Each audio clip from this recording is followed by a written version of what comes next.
Welcome to our channel. నమస్తే అండి. నమస్తే. గత 5 ఏళ్ల వైకపా ప్రభుత్వ పాలనలో ప్రజలు, ప్రతిపక్షాలు, కార్యకర్తలే కాదు, మనం చెప్పుకుంటే వాలంటీర్లు కూడా ఒక రకంగా బాధితులనే చెప్పుకోవచ్చు. ఎందుకంటే ఆ వాలంటీర్లతో కూడా ప్రభుత్వం వాళ్ళకు అనుకూలంగా పనిచేయించుకుందని అయితే మనకి తెలుసు. ఇప్పుడు వాళ్ళ నెల్లూరు వాలంటీర్లతో వైకపా వాళ్లే బలవంతంగా రాజీనామా చేయించారు అని అయితే వాళ్ళు పోలీసులకు అయితే ఫిర్యాదు చేయడం జరిగింది. అసలు దాని గురించి ఏం చెప్తారు మీరు? ఇప్పుడు ఏమైందంటే మేము వాలంటీర్లను తీసుకుంటాము, కానీ కొన్ని కండిషన్స్ అని ఇప్పుడు ప్రస్తుత ప్రభుత్వం చెప్తున్నట్టుగా మనం వింటున్నాం. ఇంకా దాని మీద ఒక క్లారిటీ అయితే లేదు. సో ఇప్పుడు వాలంటీర్లను తీసుకోవాలంటే వాళ్ళు రాజీనామా చేసిన వాళ్ళని వెనక్కి తీసుకోలేం కదా. అది ఇప్పుడు దానికి ఏమంటున్నారంటే తెలుగుదేశం నాయకులు మా చేత బలవంతంగా చేయించారు అని కొంతమంది వాలంటీర్లు చెప్తున్నారు. మీరు అలా చేయిస్తే మీరు పోలీసులకు ఫిర్యాదు చేయండి, మీరు కంప్లైంట్ ఇవ్వండి, అప్పుడు మేము ఆలోచిస్తాము అని చెప్పారు. ఎందుకంటే మీరు ఏ కారణాల చేత మానేస్తారో తెలియదు కదా. ఇప్పుడు గత ప్రభుత్వం ఏం చేసింది, వాలంటీర్ వ్యవస్థను తీసుకొచ్చి మేము 2 లక్షల చిల్లర ఉద్యోగాలు ఇచ్చాము. 2,65,000 మందో ఎంతమంది మనకి ఎగ్జాక్ట్ గుర్తులేదు. సో అంతమందికి మేము ఉద్యోగాలు కల్పించాము అని అదే చూపించుకుంది మొత్తం 5 ఏళ్ళు కూడా. 5,000 వాళ్ళకి జీతం ఇచ్చి 5 ఎప్పుడు కూడా పెంచకుండా వాళ్ళ చేత చెప్పాలంటే 60 చాకరీ చేయించుకున్నారు. వాళ్ళకు ఒక వాలంటీర్ కింద 50 కుటుంబాలు, 50 కుటుంబాలకు సంబంధించిన వివరాలన్నీ సేకరించడం, ఇలాంటి పనులన్నీ వాళ్ళకి అప్పచెప్పారు. అంటే ఒక గూఢచారి వ్యవస్థలాగా వాళ్ళని తయారు చేశారు. ప్లస్ వాళ్ళు ఒక ఇది ఏమనాలి, వైకాపా సైనికుల్లాగా తయారయ్యారు. సో దాంతో వాళ్ళు కొత్తలో ఇవన్నీ కూడా బాగానే ఉంటాయండి. ఏదైనా కూడా ఏ వ్యవస్థ తీసుకొచ్చినా కొత్తలో చేసే వాళ్ళకి బాగుంటుంది, వినే వాళ్ళకి బాగుంటుంది. లోటుపాట్లు నెమ్మదిగా బయటకు వస్తాయి. రాను రాను ఏమైంది, ఎలక్షన్స్ ముందు అసలు వీళ్ళని ఏం చేయాలనుకున్నారంటే అప్పటి వైకాపా ప్రభుత్వం వాళ్ళని ఈ ఎంపీలు, ఎమ్మెల్యేల పనితీరు గురించి, తర్వాత నియోజకవర్గాల్లో అసలు సిట్యువేషన్ ఎట్లా ఉంది, ప్రజలు ఏమనుకుంటున్నారు, ఆ తర్వాత మొత్తం అన్ని ఒక గూఢచర్యంలాగా చేయాలని అనుకున్నారు. అనుకుంటే దానికి ఎన్నికల కమిషన్ అడ్డుకట్ట వేసింది. మీరు వాళ్ళ సేవలు వినియోగించుకోకూడదు, ఈ 2 నెలలు వాళ్ళని పక్కకు పెట్టండి అంది. దాంతో వాళ్ళకి పచ్చివెలకాయ గొంతులో పడ్డట్టు అయింది. ఏం చేయాలో తెలియలేదు వాళ్ళకి. ఆ తర్వాత పోనీ వాళ్ళని ఎలక్షన్ డ్యూటీలో అయినా వాడుకుందాం అనుకుంది, అక్కడ కూడా కుదరలేదు. దాంతో వీళ్ళకి జీతం ఇచ్చారు కానీ కొంతమంది చేత బలవంతంగా రాజీనామా చేయించారు. ఎందుకని, ఇప్పుడు వాళ్ళు రాజీనామా చేసేసారనుకోండి, వాళ్ళని వాడుకోవచ్చు కదా ఎలక్షన్ డ్యూటీలో. ప్లస్ ఇంటింటికి తిరిగి వాళ్ళు ప్రచారం చేయొచ్చు, జగనన్న గురించి చెప్పచ్చు, అట్లా ప్లాన్ వేశారు. వేస్తే చాలామంది మేము చెయ్యమన్నారు. అసలు ఎవరు ఇష్టపడలేదు మోస్ట్లీ.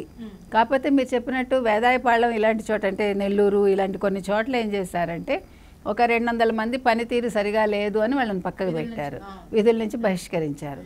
తర్వాత ఒక 4,500 చిల్లర మందిని బలవంతంగా రాజీనామా చేయించారు. అదేవిధంగా వేదాయపాళెంలో కూడా అలాగే జరిగింది. సో ఇప్పుడు వీళ్ళందరూ కూడా ఎదురు తిరుగుతున్నారు, మా చేత బలవంతంగా మీరు రాజీనామా చేయించారు, మాకు ఉద్యోగాలు కావాలి అని. సో ఇందాక మనం చెప్పుకున్నట్టు తెలుగుదేశం వాళ్ళు దానికి ఒక సూచన అయితే చేశారు. ఇప్పుడు ఆ సూచన ప్రకారం వీళ్ళు ఏం చేస్తున్నారంటే పోలీసుల దగ్గర కంప్లైంట్ ఇస్తున్నారు, ఇలా మా చేత బలవంతంగా ఫలానా కార్పొరేటరు, ఫలానా వైకాపా మనిషి అని చెప్పి వాళ్ళ పేర్లు చెప్తున్నారు. ఎందుకంటే కార్పొరేటర్లు కావచ్చు, వాళ్లే కదా వీళ్ళని విధుల్లోకి తీసుకున్నది అప్పుడు. సో ఇదైతే పరిస్థితి. అయితే జగన్మోహన్ రెడ్డి మోసం చేసిన వాళ్ళలో ఇప్పుడు వాలంటీర్లు కూడా చేరారు. అది మరి ఇప్పుడు వాలంటీర్ల పరిస్థితి ఏంటంటారు? అంటే ఎవరినైతే విధుల నుంచి తొలగించారో, లేకపోతే ఎవరితో అయితే బలవంతంగా రాజీనామా చేయించారో వాళ్ళందరినీ మళ్ళీ తిరిగి తీసుకునే అవకాశం ఉందంటారా?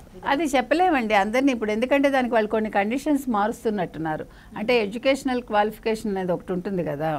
సో మినిమం డిగ్రీ అలా తీసుకుని వాళ్ళకి ఏమైనా ఒకవేళ స్కిల్స్ ఉంటే ఆ రకంగా వాళ్ళని ఉపయోగించుకుందాం. ఎందుకంటే చంద్రబాబు నాయుడు గారు ఎలక్షన్స్కి ముందే చెప్పారు, మీలో ఎవరికైనా స్కిల్స్ ఏమున్నాయో మేము చూసి దానికి తగ్గట్టు మీకు ఉద్యోగ కల్పన చేస్తాము, మీకు 30 నుంచి ఒక 50,000 జీతం వచ్చేలా చేస్తాము అన్నారు.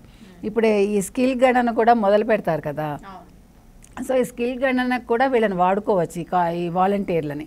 ఎందుకంటే ఒక్కొక్క నియోజకవర్గంలో ఎంతమంది ఉన్నారు యువత, వాళ్ళలో ఏమున్నాయి స్కిల్స్ అనేది తెలుసుకోవటానికి కూడా వీళ్ళు పనికొస్తారు.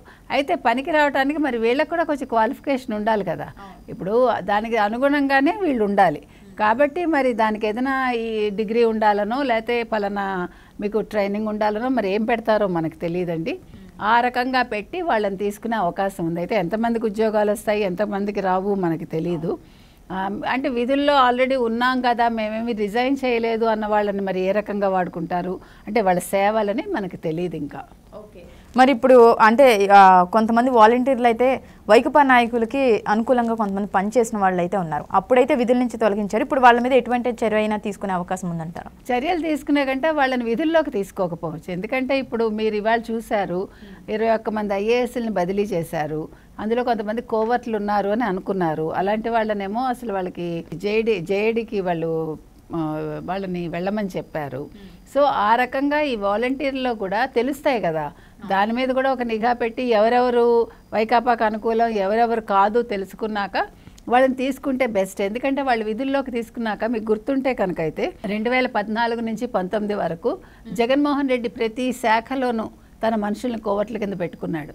అది చంద్రబాబు నాయుడు గారికి చాలా లేటుగా తెలిసింది. అప్పుడు తెలవడంతో ఆయన ఏం చేశారంటే వాళ్ళని తెప్పించారు. అప్పుడు ఆయన ఏం చేశాడు, జగన్మోహన్ రెడ్డి ముఖ్యమైన ఫైల్స్ అవన్నీ తెప్పించుకుని వాటి మీద కాంట్రవర్సీ చేసి తర్వాత సాక్షిలో వ్యాసాలు రాసి ఛానల్లో మాట్లాడించి అట్లా రకరకాలుగా చేశాడు ఆయన. సో అది మళ్ళీ 2019 నుంచి 24 వరకు తెలుగుదేశం వాళ్ళు అలా చేయకుండా తన మనుషుల్ని కట్టడి చేసుకున్నాడు. ప్రతి అధికారిని తన గుప్పిట్లో పెట్టుకుని మీరు అసలు ప్రెస్ ముందు మాట్లాడకూడదు, ఒక్క కాగితం మొక్క కూడా బయటకు వెళ్ళకూడదు, ఆ రకంగా చేసుకున్నాడు ఆయన. కాబట్టి ఇప్పుడు చంద్రబాబు నాయుడు గారు కూడా ప్రతి శాఖని ప్రక్షాళన చేస్తున్నారు, చెయ్యాలి కూడా. ఈ కోవర్ట్లు ఎవరో తెలియదు, ఎందుకంటే చాలామంది ఇంకా జగన్మోహన్ రెడ్డికి అనుకూలంగానే ఉంటారు. వాళ్ళ గొంతు వినిపిస్తారు, అంటే తెలియకుండా వాళ్ళు తప్పులు కూడా చేస్తారు కదండి. ఇప్పుడు ఆయనకు అనుకూలంగా చేయటం కోసం ఇక్కడ విధులు చేయకపోవచ్చు, విధి నిర్వహణలో వాళ్ళు పాల్గొపోవచ్చు, ప్లస్ లేదు ఇక్కడి నుంచి విషయాలు అక్కడ చేరయ్యచ్చు. సో అలాంటి వాళ్ళని ఎలా ఏరేస్తారో ఈ వాలంటీర్లలో కూడా అసలు ఎవరు నిజంగా పనిచేసేవాళ్ళు, ఎవరు పని చేయని వాళ్ళు, ఎవరు పాత ప్రభుత్వం వైపు ఉన్నారు, ఇవన్నీ చూసుకున్నాక వాళ్ళకు ఉద్యోగ కల్పన చేస్తే బాగుంటుంది. ఓకే.